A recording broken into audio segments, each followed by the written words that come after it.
The first time I saw Xayvier's work, I was an external examiner at Edna, and it was actually his final year.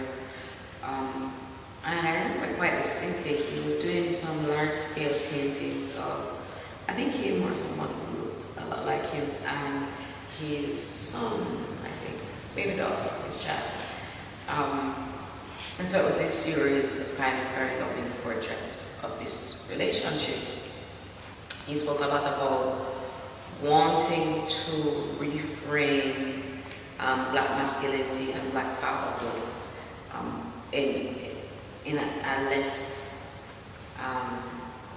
this is like a maligned figure in a lot of ways, right? And so he wanted to propose this other way of viewing that figure. And I suppose that's kind of stuck with me, and that's how I've continued to read his work. So even this latest installation at the National Gallery here,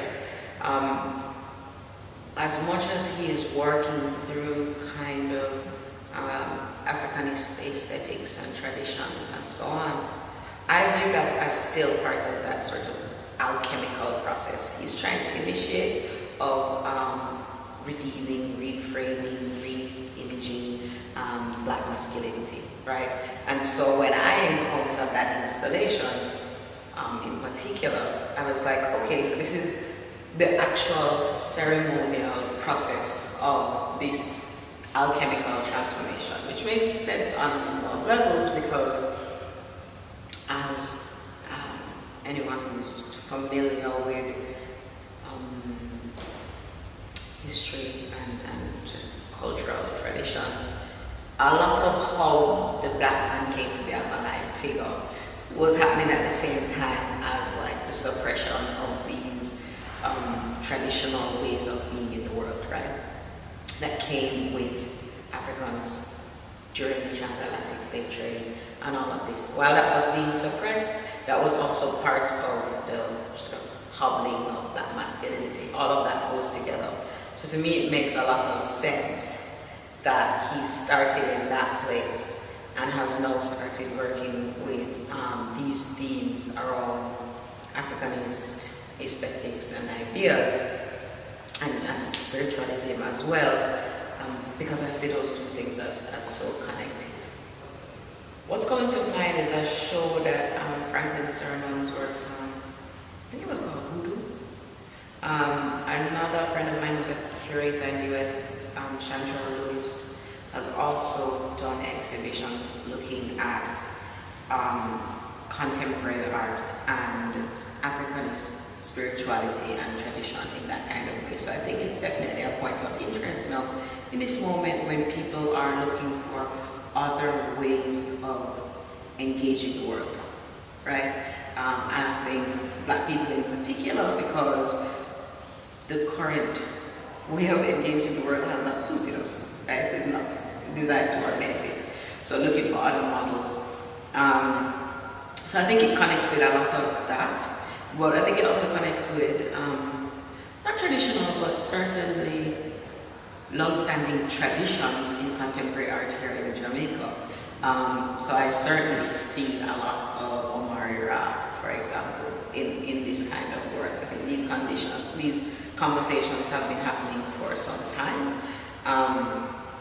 And Xayvier is in many ways the latest version of that, like sort of bringing it into this moment here. But I think quite deliberately calling back to artists who have gone before, who are not quite traditional, still working and so on, but who kind of established a trajectory for that kind of perspective.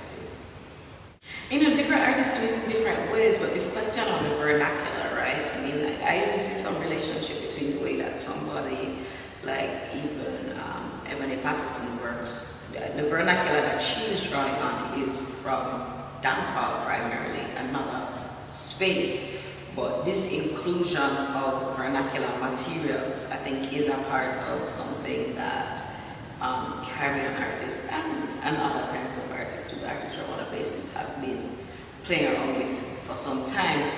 I think it's significant for people from a region like the Caribbean because we don't have a bunch of art supply stores. We don't have, and materials are loaded.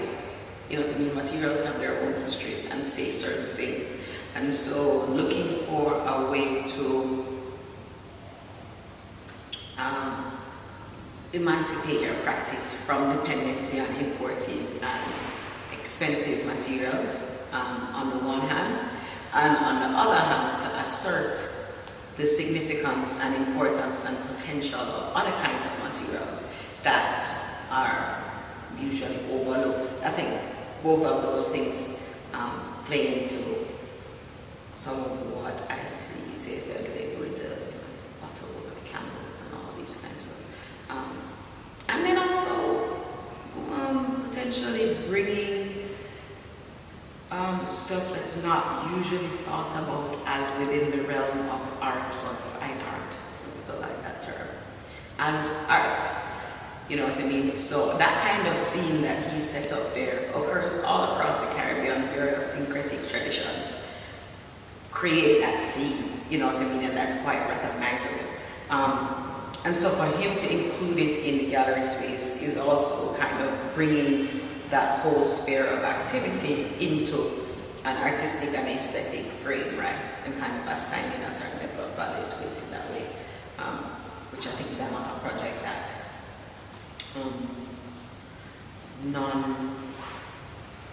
the artists who are different have been working on.